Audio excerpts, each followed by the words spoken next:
I talk, I joke, I laugh, I give advice. But be careful when I'm silent.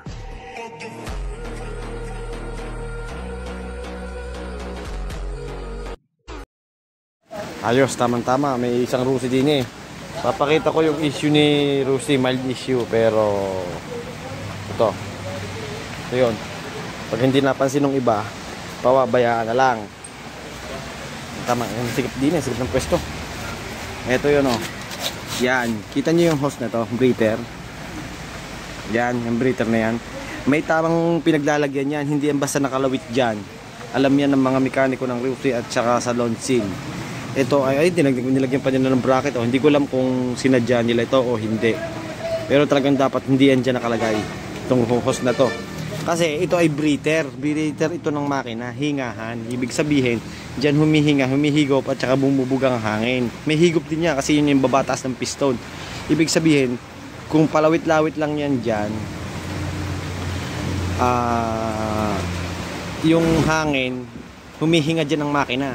Diyan lumalabas yung init, diyan lumalabas yung humihigop hangin, yung babataas ng piston, diyan lumalabas yung pressure galing sa makina.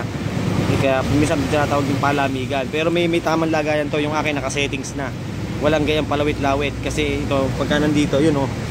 Tingnan natin yung isa pang Rusi din eh. Kung nandito pa. Sana ma-open. Wala yung isang Rusi.